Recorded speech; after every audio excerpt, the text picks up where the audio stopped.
Thank you for joining the Resilient Cyber Show. My name is Chris Hughes, along with my co-host, Dr. Nikki Robinson. Hey, everybody. And today we're joined by Dave Johnson. Dave, thanks for being here, man. Yeah, thanks for having me on here. I really appreciate it. Yeah, I'm excited to chat with you. I've been following your content for a while. I'm like, man, this guy's killing it. Not only in your career and professional sense, but also as a content creator in the cyberspace. So I'm really excited to chat with you. For folks that haven't come across you yet, can you tell us a bit about your background and what you're up to? Yeah, definitely. So my name is Dave Johnson. I am a security engineer at Datadog, where I specifically focus on detection engineering and threat detection for multi-cloud environments, cloud workloads, identity providers, and other SaaS integrations. So my role specifically focuses on bringing security context to the already existing observability data that our customers are leveraging by researching threats and using that data from that research to build out-of-the-box detection rules, log parsers, pipelines, dashboards, and more. And then also on the side, I create cybersecurity content, both technical and career advice to kind of highlight my journey to cybersecurity and also share resources, technical and career advice to help people who are looking to break into the industry or people who are at the same level at which I am.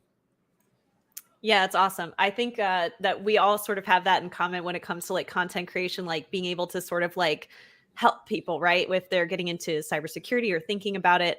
So I love that you're doing that with your content, your platform. Well, I wanted to start off a little bit technical, and then we're going to talk a little bit more about content creation and get into that too.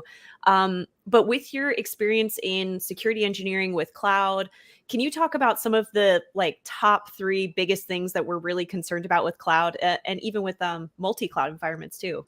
Yeah, definitely. So I think the top 3 concerns, from my perspective at least, are misconfigurations, credential access, and identity and access management. With misconfigurations, it's like that's typically the biggest thing you see when it comes to cloud security concerns, right? It's like misconfigurations with like storage, with compute, and these little things are a majority of what have been causing various cloud attacks in the last couple of years.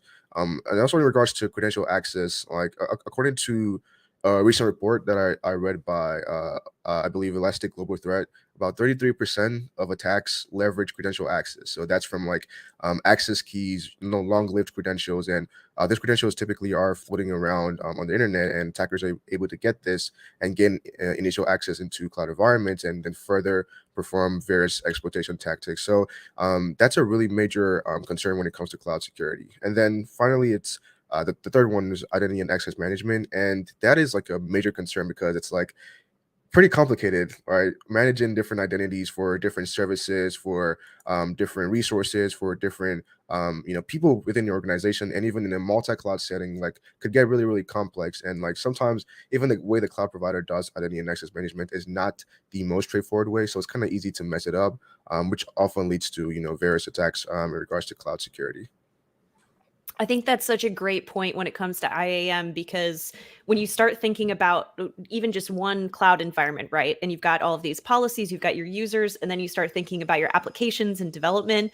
And then if you add multi-cloud and you've got different users and different policies, and it just adds so much complexity, which makes it really difficult to manage. So I think that's a really great point.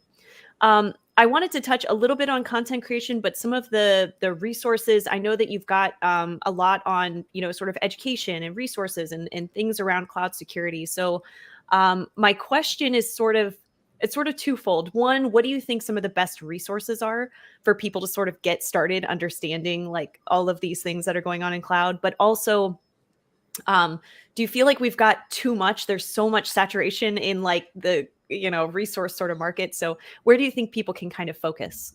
Yeah, totally. I think right now we have an abundance of resources, maybe even compared to many years ago.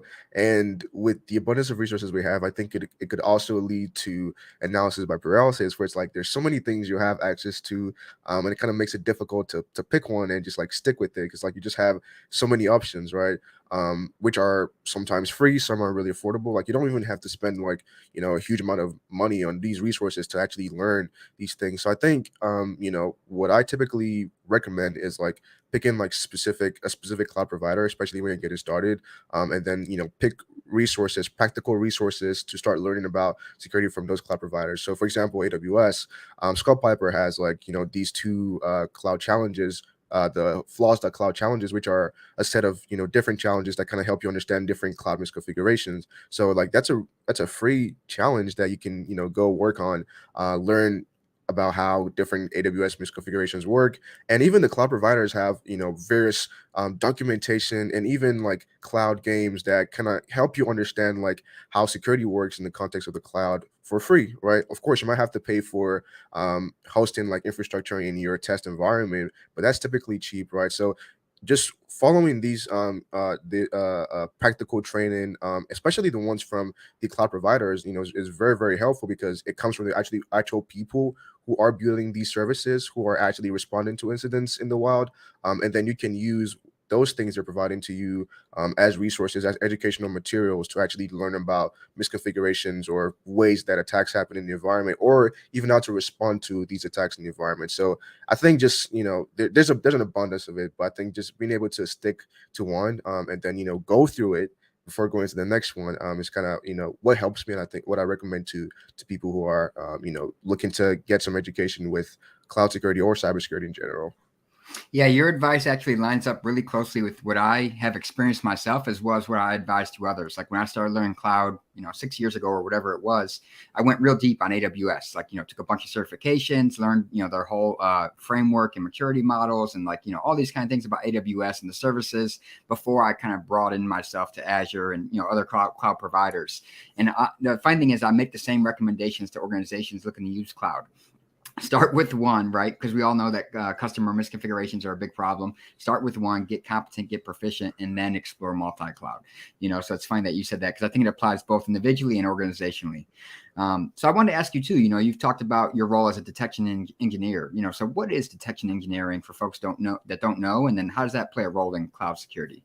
Yeah, definitely. So I personally do not have a definition for detection engineering, but my definition is going to be based on a recent definition given by a mentor of mine. His name is Jim Vo. He's a staff security engineer, and he was on my director Zach Allen's detection engineering.net newsletter.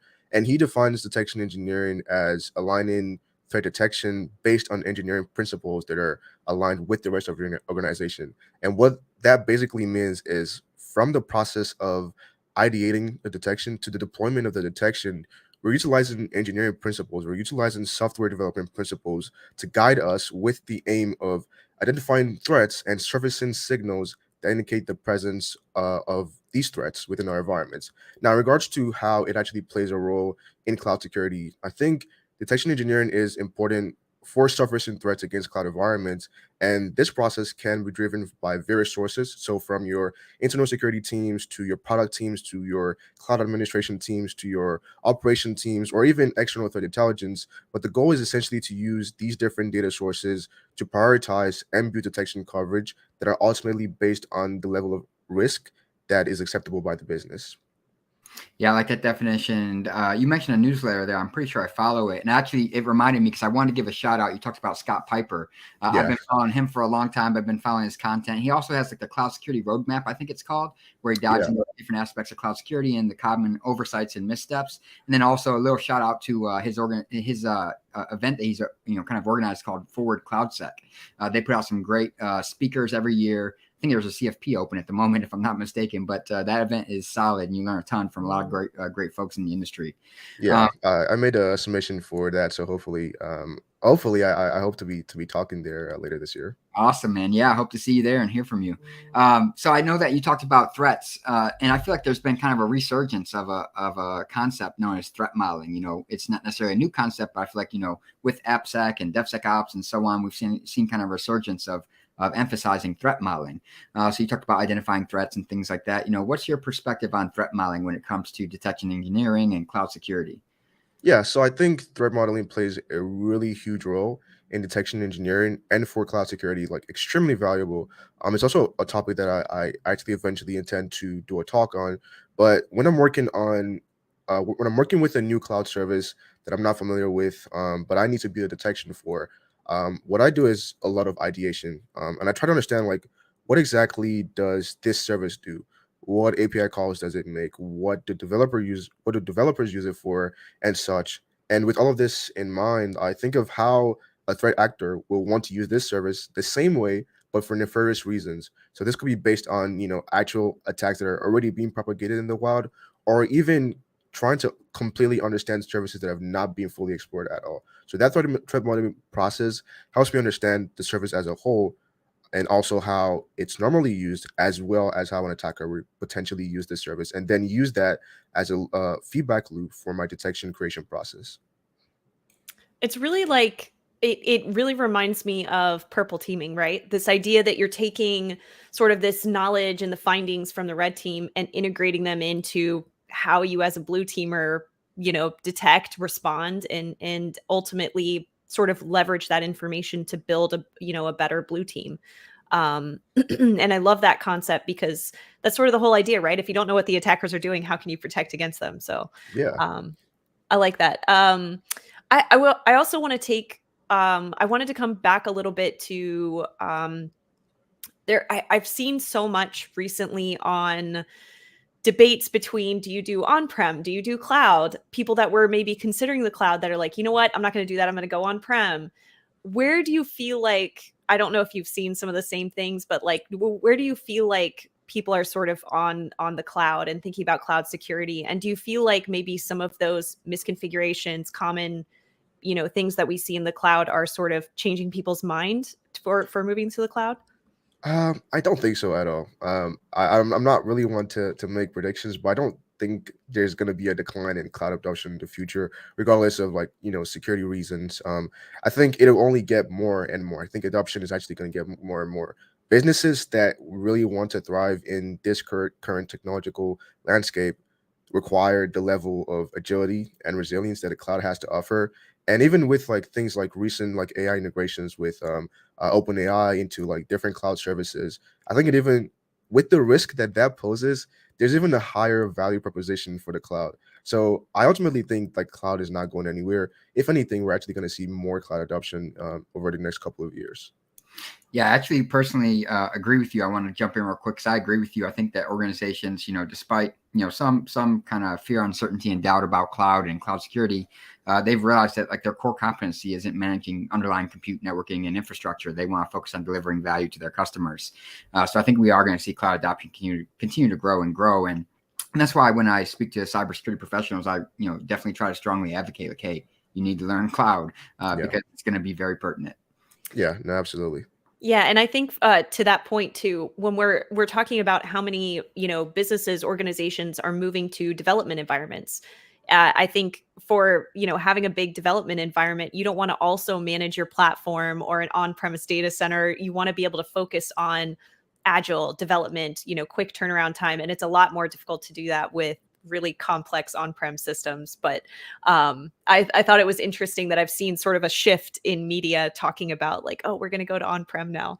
Well, I'm curious too, from the for anyone that, Chris, to Chris's point too, people that are in cybersecurity, they're thinking about cloud, or they sort of need to get started. You mentioned some resources with sort of getting, actually going to the source, whether it's AWS or Azure or GCP. But do you think there's some other resources, tools, maybe even some certifications or education that people should consider if they're sort of moving towards learning more about cloud security? Yeah, totally. I think it all generally depends on where you're at, right? And I typically recommend to build on what you have. And this is kind of something I got from Forrest Brazil, who is the current lead of DevRel at Google Cloud. He's also I believe, the creator of the Cloud Resume Challenge, which is, like, pretty much what a lot of people recommend if you're just trying to learn about cloud. But he talks about, like, if you were working with databases on-prem, then pick a cloud provider and then deep dive into databases and how they work with that cloud provider, right? So you don't have to completely reinvent the wheel. Like, there are definitely a lot of differences between on-prem and cloud, but generally, like, the underlying principles typically align. So I typically recommend people to, one, pick a new cloud provider, one cloud provider, stick to that cloud provider, get good at it, get certification from that cloud provider, but also get as hands-on as possible. This could be, like, using resources like, a Cloud Guru, for example, right? They have a huge catalog of courses for certifications, or even learning like very niche things about very specific cloud providers, or do labs like the AWS has a ton of labs. I believe they call them the well architected labs, and they guide you through these different levels from 100 all the way to 400, which is the most technically complicated ones. But you kind of understand how to build things within AWS, right, in a well architected format, which is kind of what the cloud provider expects of you in terms of like, this is how we think you should do things within our cloud environment. And I think the best way you can actually like get into cloud and understand how to use cloud services is by actually doing it. So by actually like using the services, by creating an AWS environment. They give you the free tier, which gives you a lot of access to so many resources for a very affordable price. Just make sure you're monitoring all these things. But essentially just get in there, like, and do these different things. Like I said, AWS has all these, well architected labs. Azure has the I believe the cloud skills challenges that kind of, guide you through various aspects of a specific area of like Azure cloud, whether that be security or AI or data. And then you essentially just use these different services to understand what they're used for in the cloud, and then it guides you through these things in a certification path. So as at the same time by which you're doing these labs and learning these different things, you're also working towards a certification, which is also like your badge of honor for actually performing these things and understanding these different things in the cloud environments. So once again, I think it starts from one, picking one cloud provider. And because when you pick one cloud provider and you get really deep into it and you understand it, it makes it a lot easier to pick another cloud provider rather than doing multiple things at the same time. So do that, and then essentially use the free resources provided by the cloud providers on training, on practical implementations of different cloud services or architecture, to actually gain experience with these things, and also at the same time, if possible, walk towards certifications to kind of show your knowledge in these different things. Yeah, I'm sure folks that are watching the video have seen me pretty much nodding the entire time you were talking. And it's because everything you're saying essentially lines up with exactly how I've learned cloud. Is like, you talked about Force Brazil. I had a chance to collaborate with him a couple years back. His Cloud Resume Challenge is widely popular. It's an awesome resource to get started. You talked about resources like A Cloud Guru. I was using them back before they got bought by Pluralsight, and now they're underneath Pluralsight. And then there's other resources I use like Udemy.com. Yes. Code Cloud is another good one. KODE. That one focuses a little bit, more on the Kubernetes containerization, those kind of things. But all these resources you're dropping are things that I've used along the way that have been, hugely helpful for me. And then, as you talked about, like once I built proficiency in a single provider, it made it easier to apply these concepts to another provider. Because then you think, oh, VPCs and subnets and NACLs and all these things kind of align in another provider with just maybe different names for the services and so on. So stellar advice, man. It lines up with exactly my experience. I wanted to ask you too, like, I was joking before we went live here, like, about you being on camera and audio here, because, many folks that come on the show, maybe they don't do a lot of interviews, but you have 20,000 people following you on YouTube. So this seems to be just another day in the, life of you. So how did you get started on content creation and cybersecurity, and like what led you down that path? What made you want to get into that?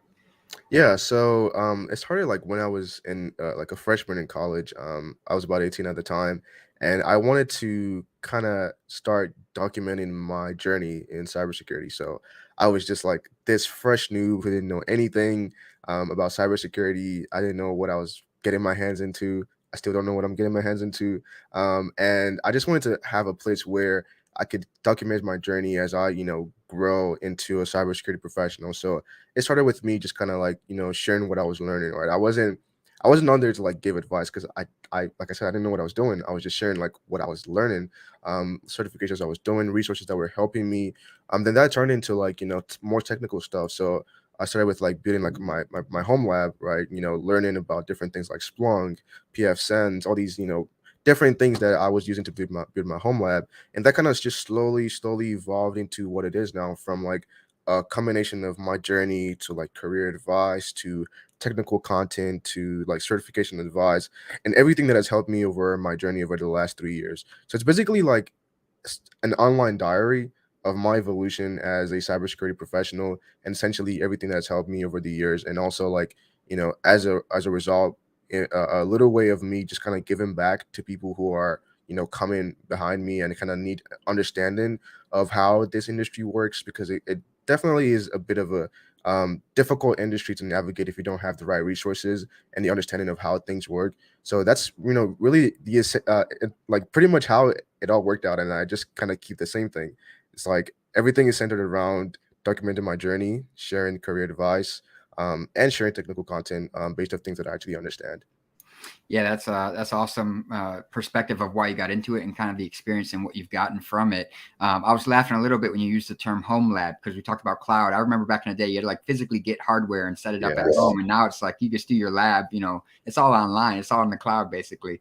So I wanted to ask too. You talked about the journey of content creation. I'll say me and Nikki have been at this about a few years at this point. And if I went back to like the first couple episodes, I'm like, holy crap, we were really like bad at this. Not that we're Yeah, we great. learned a lot. Yeah, it's been a journey, and we've learned a lot along the way too, and we've evolved, like you talked about.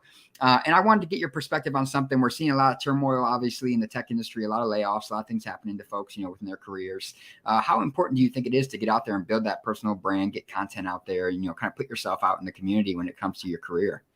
Yeah, I think it's absolutely important, especially in this climate that we're in. Now, I know it's not for everyone, but I think in one way or form, you should be building a personal brand.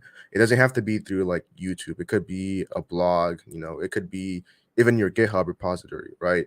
But I think it's a great way to, from my perspective, show your work and also sometimes show your worth. So it's like you're showing your work in the sense that you're showing what you're able to do, how you think, right? If I make a technical video about, example like one I did about like analyzing various like attacks using CloudTrail, kind of shows like, okay, how do I think in regards to, analyzing these different things, and also like, what is the depth of my knowledge in this specific thing? And in addition to that, it also kind of chronicles like your journey as you evolve as a cybersecurity professional. I'm pretty sure, like you said, like when you first started, you like, oh, we're not really good at this, but now it's like you're way better than you were when you first started. And even you're not the only one seeing that progress over time, people are also seeing that progress over time, and it definitely gives them a different perspective about you that they can't necessarily see on your resume, on your LinkedIn profile, or even in an interview, right? So it's like when you're able to kind of put information about yourself out there,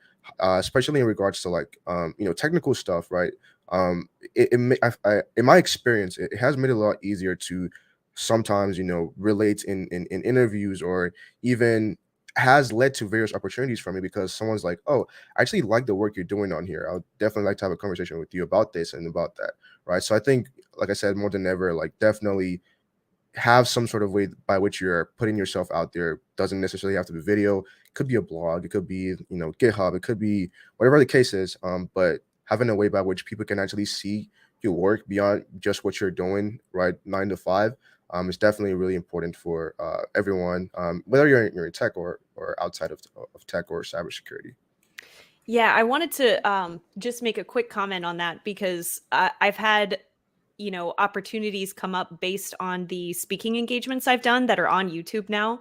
You can go and find my vulnerability chaining talks and listen to me talk about it just endlessly for hours if you really want to. Mhm. But it's good to have that kind of content out there. People can see not only what your expertise is, but what you're interested in, what you're super technical and great at. And even if it's like adding those soft skills in, right? Like if you like doing videos and content like podcasts and talking to people, they can see how you interact with others. And I think that that's just as powerful as showing your technical skills too.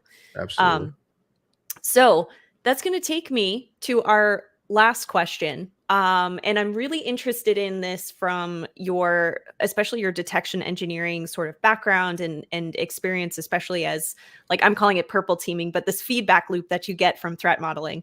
So what does cyber resiliency mean to you? So I'll answer this question from the approach of like detection engineering. So in terms of in terms of detection engineering, I think your resiliency means like how, first and foremost, like how resilient are your detections?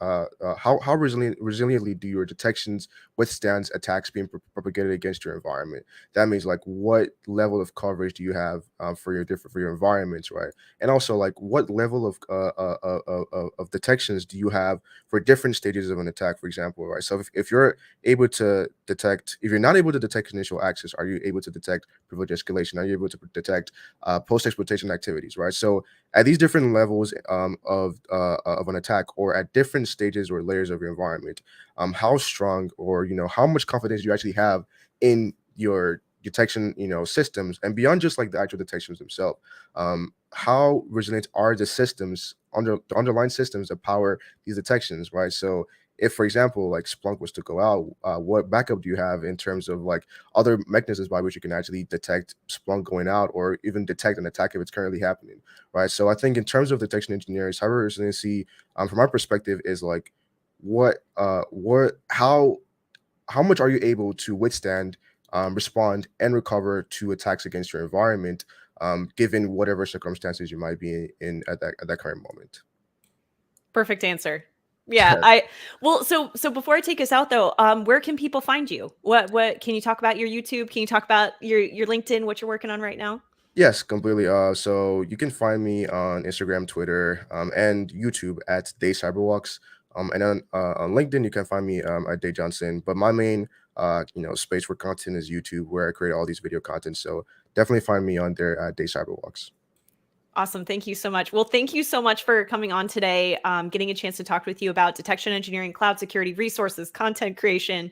We covered the gambit. So thank you so much for coming on today. That's going to take us out for this week, and we'll see everybody next week. Thanks for having me.